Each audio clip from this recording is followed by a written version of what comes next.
Assalamualaikum warahmatullahi wabarakatuh. Perkenalkan, nama saya Ratna Sari, NIM 211420017. Di sini saya akan menjelaskan tentang alur siklus pelayanan prima. Yang pertama adalah karyawan. Di sini karyawan harus memperbaiki kinerja.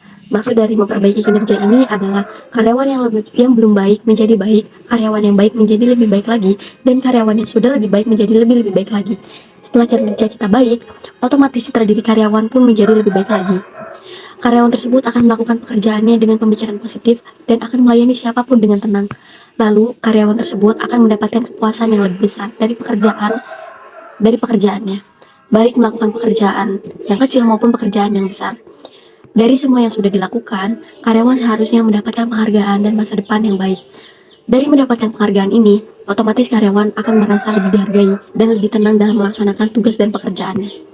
Setelah itu, maka pelayanan yang lebih baik akan menjadikan nilai tambah perusahaan dan berlanjut kepada customer, di mana customer ini akan menerima pelayanan yang berkualitas. Karena tadi karyawan sudah memperbaiki kinerjanya. Lalu dari pelayanan yang berkualitas ini akan menjadi nilai plus, di mana customer akan merasakan kepuasan yang lebih besar terhadap apa yang diberikan karyawan tersebut. Dan customer pun lebih menghemat waktu, biaya, dan tenaga, karena pelanggan ini tidak perlu mencari lagi kemana dia harus pergi mencari apa yang dia butuhkan, tapi akan mencari kita karena kita sudah memberikan kepuasan yang lebih besar tadi kepada customer. Setelah itu, customer akan mendapatkan ketenangan karena sudah nyaman kepada kita selaku karyawan tersebut. Lalu yang terakhir ada bank, di mana bank ini harus mempertahankan dan menarik customer karena karyawan sudah melakukan yang baik untuk customer, maka perlu adanya dukungan dari pihak bank agar bisa berkoordinasi sehingga tidak hanya mempertahankan, tetapi bisa menarik customer yang lain. Lalu meningkatkan citra pabrik. Dari karyawan sudah baik, maka citra pabrik bank secara langsung juga akan mendapatkan citra pabrik yang baik. Dari citra pabrik yang baik ini, maka bank akan mendapatkan bisnis yang lebih banyak lagi, dan otomatis akan mendapatkan pendapatan yang meningkat.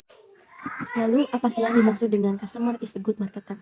Jadi customer is a good marketer menurut saya adalah dimana awalnya adalah sebuah word of mouth atau kata-kata yang kita keluarkan dari mulut kita. Mulut kita selaku karyawan yang berbicara secara santun, ramah, baik, dan nyaman ketika didengar, maka pelanggan pun merasakan ketika kata-kata tersebut keluar benar-benar dari hati kita, maka pelanggan pun akan merasakan kenyamanan kepada kita, merasakan ketenangan kepada kita selaku karyawan, maka dari situ timbullah customer yang akan menjadi marketing secara tidak langsung tanpa kita minta. Di mana customer tersebut karena sudah merasakan apa yang dia rasakan, dia akan memberitahukan kepada teman-temannya, keluarganya, kerabatnya yang lainnya untuk datang kepada kita untuk merasakan produk atau jasa kita selaku karyawan sehingga mempermudah kita dan akan menjadi nilai plus yang harus kita pertahankan. Itu saja yang dapat saya sampaikan. Wassalamualaikum warahmatullahi wabarakatuh.